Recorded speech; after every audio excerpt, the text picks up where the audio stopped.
સુરેન્દ્રનગરના લીંબડી વિધાનસભામાં ચૂંટણી પ્રચારનો આરંભ થઈ ચૂક્યો છે। પૂર્વ ધારાસભ્ય ઋત્વિકભાઈ મકવાણાએ પ્રચારનો કર્યો છે પ્રારંભ। લીંબડી તાલુકાના કોંગ્રેસ કાર્યકરો સાથે સંવાદ બેઠક યોજાઈ। ઋત્વિક મકવાણાને કોંગ્રેસ આપી શકે છે ટિકિટ। કોંગ્રેસ કાર્યકર આગેવાનો હોદ્દેદારો સહિત ઉપસ્થિત રહ્યા હતા।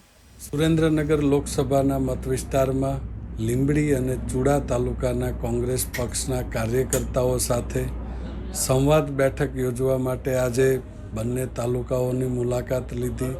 કાર્યકર્તાઓ તરફથી ખૂબ જ સારો પ્રતિસાદ મળી રહ્યો છે અને કાર્યકર્તાઓ તરફથી આ વિસ્તારની સમસ્યાઓ, તકલીફો, લોકોની લાગણી, લોકોની માગણી એના અંગેની રજૂઆતો મળી છે અને લોકસભાની ચૂંટણીમાં તન, મન અને ધનથી મદદ કરવાની કાર્યકર્તાઓએ ખાતરી આપી છે અને એની સામે આપના માધ્યમથી માત્ર કાર્યકર્તાઓને નહીં પરંતુ સુરેન્દ્રનગર લોકસભાના તમામ મતદારોને ખાતરી આપવા માગું છું કે જો લોકસભામાં પ્રતિનિધિત્વ કરવાની તક મળશે તો એના દરેક પ્લેટફોર્મ ઉપર દરેક તકલીફ, દરેક સમસ્યા, દરેક પ્રશ્નો અને દરેક લાગણી અને માગણી માટેની રજૂઆતો કરીશ।